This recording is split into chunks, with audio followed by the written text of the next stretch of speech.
Salam sejahtera. Saya Chua Bunzi, nombor matrik 275968 dari Pusat Pengajian Johor Bahru. Okey, hari ini saya akan membentangkan tugasan individu perlembagaan Malaysia iaitu konsep dan pelaksanaan federalisme di Malaysia. Okey, untuk pengetahuan semua, konsep federalisme bukan sahaja berkembang dalam pentadbiran tetapi dalam sistem politik yang mana ia dapat menampung kepelbagaian etnik masyarakat. Perkembangan yang berlaku muncul modifikasi baru konsep federalisme iaitu multi-etnik. Federalisme multi-etnik mampu menyediakan kebebasan dan ruang kepada sesebuah kumpulan etnik mentadbir wilayah yang boleh mengamalkan identiti budaya sendiri, seterusnya mendorong kewujudan nilai kesatuan dalam kepelbagaian perkongsian kuasa di peringkat persekutuan.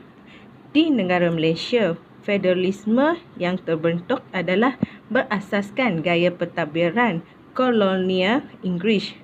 Sistem ini diadakan untuk mengenangi sebarang konflik yang berlaku seperti perebutan kuasa, masalah pentadbiran serta penentangan idealis tempatan terhadap penjajah sejak era 180-20-an.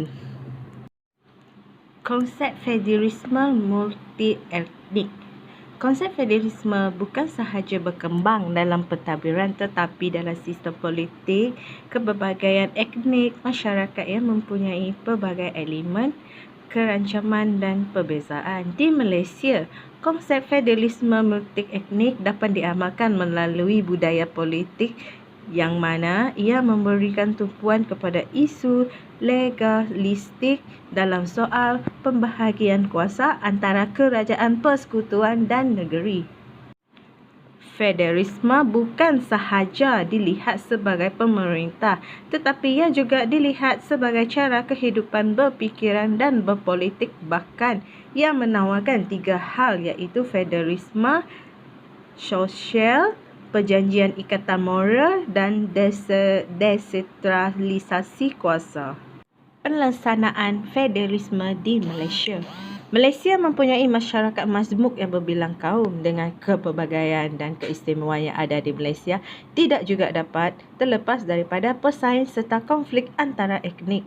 Malaysia komited untuk terus melaksanakan serta mengamalkan ideologi federalisme dalam setiap arus pentadbirannya tanpa mengabaikan kepentingan setiap negeri dan rakyat.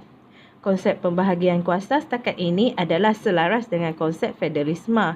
Ini kerana pembahagian kuasa di kesemua peringkat dapat diagihkan secara teratur tanpa pertindihan kuasa. Jika berlaku percanggahan dalam mana-mana undang-undang dan negeri, maka perkara 75 akan terpakai iaitu perkara 75 ketidakselarasan antara undang-undang persekutuan dengan undang-undang negeri. Isu federalisme di Malaysia. Federalisme merupakan satu sistem yang baik namun terdapat beberapa isu yang timbul antara kerajaan persekutuan dan kerajaan negeri. Antara isunya adalah perbezaan politik dan ideologi, perbezaan pendapatan pemimpin kerajaan pusat dan kerajaan negeri dan kebutuhan perlembagaan. Pada 16 September 1963, Sabah, Sarawak dan Singapura telah menyertai Malaya sehingga terbentuknya Persekutuan Malaysia. Namun Singapura telah meninggalkan Malaysia pada 9 Ogos 1965. Kemasukan Sabah ke dalam Persekutuan Malaysia adalah ditentang oleh parti UNKO. Namun selepas pemantauan oleh pemimpin UNKO iaitu Donald Step dan 7 ahli jawatan kuasa jawatan kuasa partinya, mereka telah mula menerima penyertaan gagasan Malaysia kerana kemajuan yang berlaku di Malaya. Walaupun Sabah dan Sarawak telah menyertai Malaysia selama 59 tahun, namun perbezaan politik dan ideologi masih juga berlaku. Mengambil pendekatan yang berlaku di negeri Sabah, perbezaan ideologi adalah sangat jelas bahawa pemimpin dan rakyat mulai menuntut 21 perkara dalam Perjanjian Malaysia 1963. Tuntutan ini menjelaskan bahawa terdapat perbezaan ideologi sehingga berlakunya kemelut politik hingga timbul isu negeri Sabah ingin keluar daripada Malaysia. Hal ini menjadi lebih panas apabila tiba pilihan raya umum atau pilihan raya kecil yang mana pelbagai ideologi sehingga membuatkan keseimbangan pentadbiran pusat dan negeri tidak seimbang. Sebuah peristiwa darurat pernah berlaku di negeri Kelantan pada November 1977 hingga November 1978. Hal ini berikutan apabila Sultan Kelantan merupakan yang di-Pertuan Agong telah mengisytiharkan darurat pada 8 November 1977. Hal ini kerana keperluan perlembagaan dalam negeri Kelantan dan berlakunya rusuhan ganas, pencanggahan di antara individu oleh UMNO iaitu Muhammad Asri dan Muhammad Nasir telah melaksanakan siasatan urusan kewangan yang diuruskan oleh Hasri. Yang di-Pertuan Agong telah mengisytiharkan darurat di negeri Kelantan pada 8 November 1977, bahkan kuasa darurat telah diluluskan dalam memberi kuasa tersirat kepada kerajaan pusat untuk mentadbir negeri itu. Walaupun darurat telah diisytiharkan, Muhammad Nasir tetap memegang jawatan sebagai Menteri Besar, tapi kuasa yang dimiliki oleh beliau telah terhad kerana kuasa tertinggi terletak pada pengarah kerajaan yang dilantik oleh Perdana Menteri.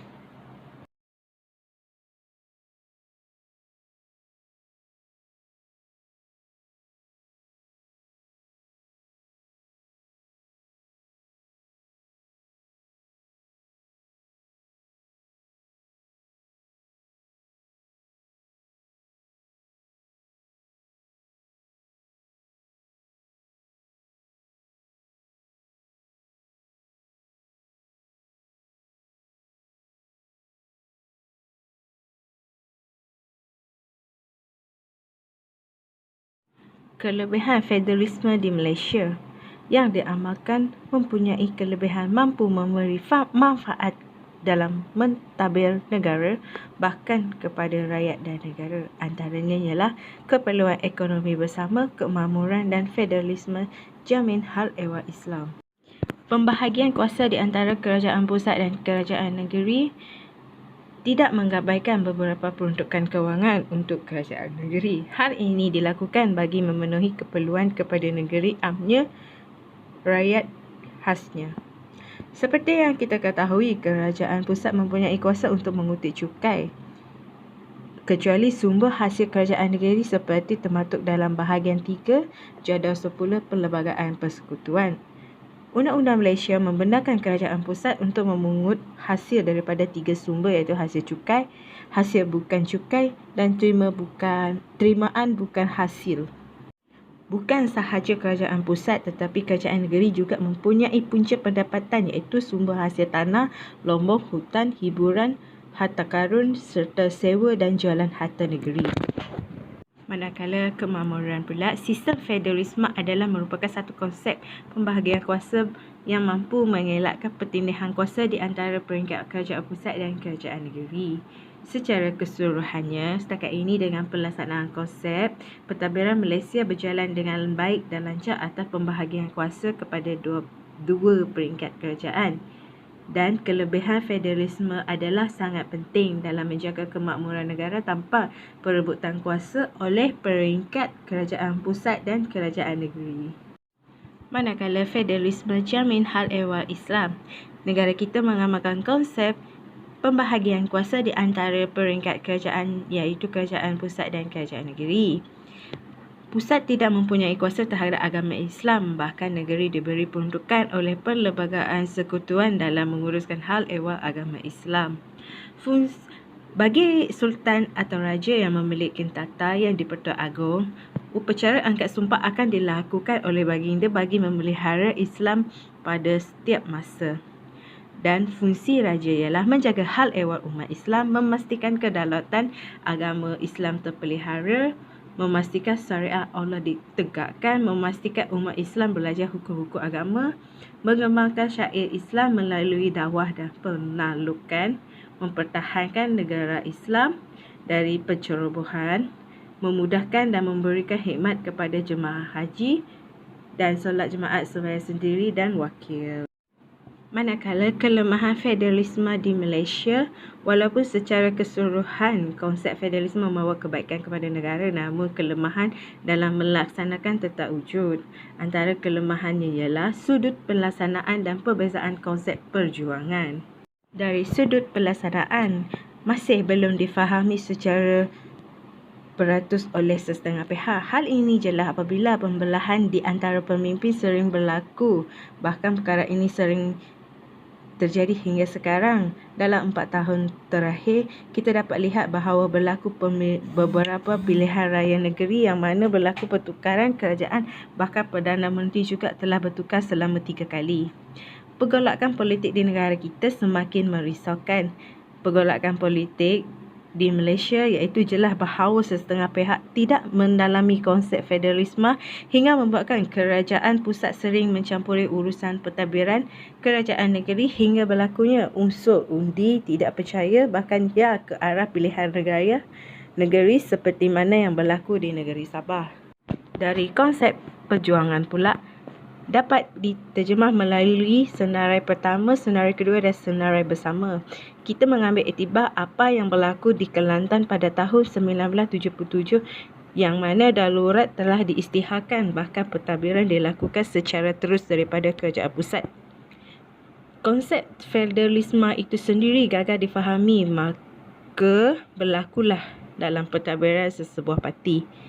Dan dilihat pertukaran Perdana Menteri, undi usul tidak percaya dan pilihan raya negeri sering berlaku dalam negara kita sejak akhir-akhir ini.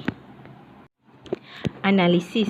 Negara Malaysia mengamalkan sistem federalisme yang sangat baik dan teratur sehingga boleh membawa Malaysia membangun seiring dengan negara-negara maju.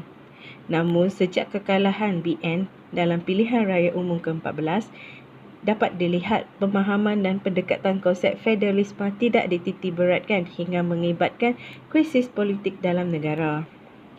Konsep raja, seorang raja atau sultan tidak dibolehkan untuk mengeluarkan kenyataan terbuka menyentuh soal negara dan bidang urusan pihak eksekutif dalam mana-mana medium, kerana ia akan menimbulkan suasana yang tidak harmoni antara kerajaan pusat dan institusi raja. Dan kemunculan kumpulan pelajar, NGO dan golongan muda ini merancangkan lagi perubahan pentadbiran sesebuah negara, dan Malaysia mengamalkan sistem demokrasi yang membolehkan hak bersuara kepada semua pihak. Namun pembelahan dan pertikaian di antara kerajaan pusat dan kerajaan negeri masih juga berlaku. Untuk cadangan dan pembaikan, semangat holding together. Dengan adanya semangat ini, percayalah segala konflik dan krisis yang berlaku dapat diselesaikan dengan aman dan terkawal. Krisis ekonomi dapat dielakkan kerana para pemimpin bersatu hati untuk menyelesaikan sesuatu masalah, bukannya menarik sokongan dan buat unsur undi yang tidak percaya apabila berlaku sesuatu konflik. Semangat setiap parti.